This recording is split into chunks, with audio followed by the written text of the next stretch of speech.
One. Number one, well, number three. Okay, number one. In my opinion, and in my opinion only, okay, this could be very debatable, but for my body weight and my size to generate, maximize my leverages, okay, which has allowed me to bench 2.75 of my body weight, darn near 3 times my body weight on a platform, no less, because that's way harder to do on a platform, okay? Not to toot my own horn, but this is the best one in my opinion, to keep lat activation throughout the whole ROM, range of motion, okay? I'll give you a little demonstration what that is right now, okay? Okay, so I don't really see no cons here, except pros, in my opinion. Like I said, that's only my opinion. Okay? And it's what works for you. What works for me, okay? Now, bigger guys, they don't really need to utilize all their maximum force potential because they have leverages more than I would ever have. So I have to use any kind of leverage I can to generate power, okay? And this is why I found what works for me. So I always do this. I feel the ring on the thing bar, okay? First thing I do, and then I grab the bar. First thing I do is I try to get the slack out of my skin. This is what I'm doing here. I'm getting slack out of my skin, so when I go ahead and anchor with my thumb, I don't run out of real estate, okay? Okay, now what I do now is I close my grip, okay? Now, you see my thumb? That is my anchor, guys, when I was talking about an anchor. There's no way I can lose real estate here. See? I've already got the slack out of my skin. My wrists are totally stacked. Catch it from the side, Nick. Go to the side of the thing and look at my wrists. They're directly straight up and down. Directly right from the side, like 9 o'clock. You see that? Now watch this. That right there is non-stacked wrist. And that's not force transfer. See how my wrist is moving? Yeah. That little bit of slop right there is preventing you to maximize your power on the bench. Now, it might not make a difference if you're a 300-pound bencher, you know, and you've got another 200-300 pounds to go on your bench and you're just starting. But when you've maximized all your force potential, you need to be torquing this bar to get everything you can, stacked wrists and everything, okay? So now I'll show you what it looks like when I'm setting up the bench, okay? What I do is I never grip the bar until my handler counts 3. Reason why? The wrist is the most muscle that fatigues the quickest out of all our muscles, okay? If you guys ever deadlift, you've only got a couple heavy deadlifts and your wrist goes to shit, okay? So when I never close my hands because I'm conserving energy, and tell you what, that's what my goddamn spotter's for. He's supposed to lift off of me. I'm not lifting at all. Because if I lift off, I'm using energy, okay? And on a meet, you need to conserve all your energy you can. So what I'm gonna do now, I'll close my wrist. He goes 1, 2, 3. I close them. I got something to anchor off of now. There's no way. I bring it out. I take my breath. I take my breath only when he brings out and I say, got it, okay? Because by the time I take my breath and I get settled in, I squeeze my lats, my back judge is already gonna say, start, okay? So what you never want to do is you never want to take a breath, and this is only my opinion, guys. You never want to go 1, 2, 3, because now you're gonna have to take another breath, because the lady or the guy, the back judge is gonna wait and hold you there till you're stable, and you never know. You gotta practice how you play, okay? It could be 1 second, it could be 2 seconds. He can hold you for a long time, and now after the meeting you bond out, you're saying, "Fuck, that guy held me for a long time." No, practice how you play. And this is one reason I've done this before. Why I do this is that why I can't leave it up to judges. I talk about this in some of my posts. We control what we can control, guys. We can't control what the judge back there, but we can practice how we play. When we get on the platform, we don't have to worry about the variables. We did all our work in the goddamn gym. We're prepared. Okay? That's what we do at the gym. Okay, so get back again. You're going to see my lats pop out. Okay? 1, 2, 3. I bring it out. Out, out, out, out. Got it. Take my breath. Chest is up, okay, with my breath hold. Now I'm still squeezing the bar. Boom, my lats are gonna pop out. You're gonna see my chest come up right now. 1, 2, 3.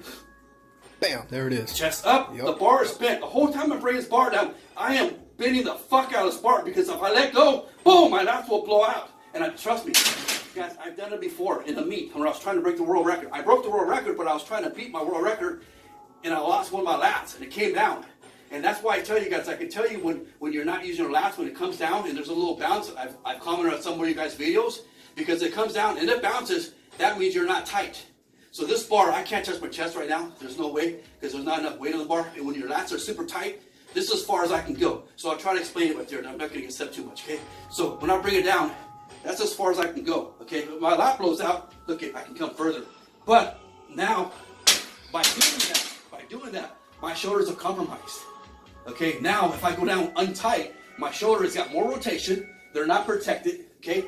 Basically, when I'm going down with my lats tight, it's a slingshot. if you guys wear a slingshot, it gets tighter down here, right? The same thing with the lat tight lats, the same thing.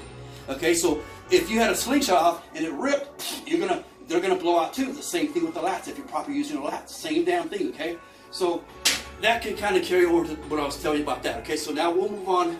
We'll move on to stacking of the wrists. Okay, what I was telling you about stacking the wrists. Okay, why it's important, you guys.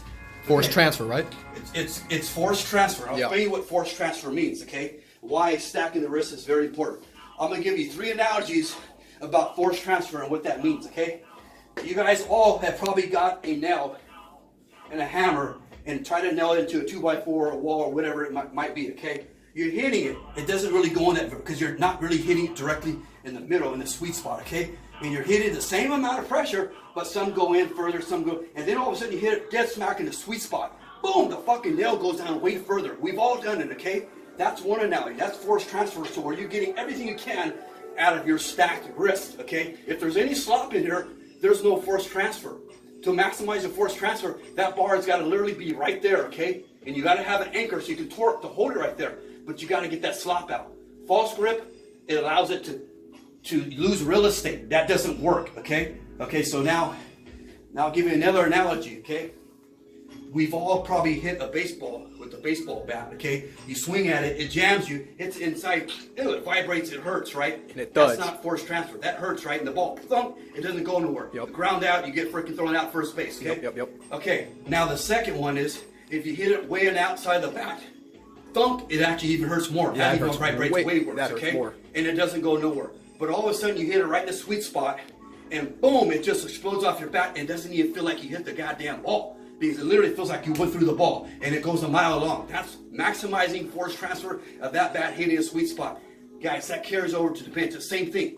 Okay, like I said, it might not matter when you're just starting out at a beginner, you know, but when you get to be an elite lifter and you're trying to find any little thing, you have to get another little eighth in the quarter, you know, maybe a 1,000th of a second, the quarter mile. It takes a lot more to do the car to get that little bit extra. Me trying to gain 10 pounds on the bench in a year would be great for me because I've already almost maximized my full potential doing 2.75 of my body weight, okay? Now, the last one, okay? And this is the one I always try to use for everybody, okay?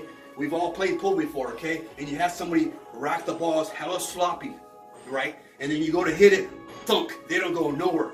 No force transfer there. It was slop basically, okay? And the setup, same thing as the bench. Slop in your setup, you don't get force transfer, the bar doesn't come off your chest super tight. That's why I made the video last week about my setup to get maximum force transfer, speed off the chest, okay? Now, when somebody racks it super tight, you hit the ball, what happens? You can literally hear it, boom, it freaking explodes. The balls go everywhere. That's maximizing force transfer on that ball. You hit in a sweet spot. It carries over to the bench, the same thing, guys. Same damn thing, okay? What else? So we've covered all 3 grips. We've covered stacking of the wrist. We've covered a little bit of lat activation. This is as far as I can go literally right now because my lats are tight. Without them, I can come back, but it hurts my shoulders because I'm never really in that position anymore. That's why you guys always see me use a block because I only touch my chest and the meat because my lats are super tight and the weight pushes it down. I can't touch my chest, and this is God's honest truth, unless I have like about 315 to 335. It's the only time I can touch my chest if my lats are totally activated. If they're not, I can touch my chest. Puts a lot of stress on my shoulders because my shoulder is now rotating more, right? And they're not protected. I have nothing to protect it. My lat is what's protecting it. And that tightness, the further it goes down, the heavier the weight is, boom, it explodes off more. This is just doing that. Look at, boom. And I'm not even doing that, just my lat doing that. But now if I do this, I got to generate that speed off my chest. So that's why I'm able to get more speed off the chest because my lat's tight. It's loading up, just like a crossbow. Boom, boom, you bring it back. The further you bring it back, boom, just like a rubber band, same thing with a rubber band. If you bring the rubber band here, it might not go as far. You bring the rubber band further, it's going to explode more. That's why I don't lose, guys. You see me use a block. Oh, you're not as strong because you're using a block. That's not necessarily true. The further I go down, it's like a slingshot. When you have a slingshot on, it's not going to give you as much pop right here. But the further you go down, it's actually loading up more. The same thing with my lats. That's why I don't see no drop off by using a block. Year round, not touching my chest at all the whole year, except when I get on the platform, not even in the warm-ups. My last warm-up set, I used a 1 board just to kind of break me in to get a little further in my chest so I don't freaking go parapet. When I get on the platform, my opener, which is 402, 407, whatever it might be, that usually goes slower than my second attempt because now I'm broke in. It's called stretch reflex, guys. That's stretch reflex. When, you know, we're kind of like, stretch reflex is kind of like, it wears out as the older you get. We've only got so much stretch reflex. So going your chest all the time, year round, it's like a rubber band. A rubber band's not going to be tight forever. Slingshot not going to be. These bands right here, they're not going to last forever. So you keep going your chest year round, week after week, 2 times a week, you're going to wear out your stretch reflex. That's why I learned this older in my years, because of the shoulder injuries. I've learned how to use my lats and only tuck my chest on the platform now to conserve my stretch reflex, and I don't tear a pec. I've had two pec tears. I've had 2 major shoulder injuries, and I had 1 front delt shoulder injury in this. I've changed my whole way of lifting now. My programming, everything's different. I bench 2 times a week, speed day, heavy day. Actually, it's a medium day, speed day, and then I go heavy. And then I go back to... And those alternate, right? Yeah. Those alternate. Basically, I go heavy every 3rd week, and I never max out. I usually go about 90% of my max. Yeah. I usually work up to my opener, and that's it, okay, for a double, triple, whatever it is. And then I do all my back down sets. On my medium days, I work up to not even really an opener. I probably work up to about 85%. I don't really do a lot of reps no more because it's a lot of wear and tear on my joints, my shoulder. Other than that, that's about it. I just want to tell you guys about the reps. Excuse the video, I know it's long, but honestly, I can't cover everything I've learned in 43 years in a freaking 15-minute video. There's no way. I can literally sit here for hours and hours, guys, to talk about this shit. I have so much knowledge throughout the years that I've been training and coaching. This is what I love to do. I'm always here to help you guys. If you have any questions, always feel free to text me. Anything that I skipped here, if you guys got a question, direct message me. I'll be happy to show you guys. That's what I'm here. I feel more grateful when I'm getting positive feedback you guys that I'm helping you. That feels good for me. That's better than a platform. I'll be honest with you guys. I love helping people. That's what it's all about. Yeah, that's what it's all about. That's what it's all about. I'm 52 years old. You're not going to be able to do this shit forever. No, and I want to be able to pay it forward. Exactly. I get a lot of gratitude out of paying it forward now, guys, okay? And especially to all you young kids out there, because this Facebook page, bench group page, I tend to see it has a lot more younger guys now that post more stuff. And I understand I didn't have the luxury and wasn't even fortunate enough to have YouTube, social media. All I had was Muscle and Fitness and Pumping Iron, the movie. And that's a lot of stuff I learned from Pumping Iron and Muscle and Fitness, Flex Magazine, all my bodybuilding. My background is bodybuilding, and then I transitioned but I've always been a power bodybuilder. I've always went heavy as bodybuilding because it's just who the hell wants not to go heavy? Heavy is freaking bench is life, bro. Yeah. That's what I always say. Bench is life. So I've always been a bodybuilder, so I've always incorporated powerlifting movements too, heavy bench and stuff like that. But it also beat me up. So as I got older, I've got wiser, and I've learned how to, recover a lot better, supplements, training smart now, and it's helped me. That's why I can honestly say I'm stronger now at 52 than I was when I was 46 or in my 30s now. It's just not necessarily that it's stronger. It's just I'm more intelligent now when it comes to training now, how to maximize my bit. And my setup is everything is on point now, so I'm utilizing every single body in my body. Everything works as one unit now. That's why I'm stronger, okay? So I'm going to cut it short because this video probably went way too long, okay? So that's about it, guys. Like I said, if you guys have any questions, text message me, and I'm glad to help you guys out, okay? Peace. Bench is life. For the Middle East.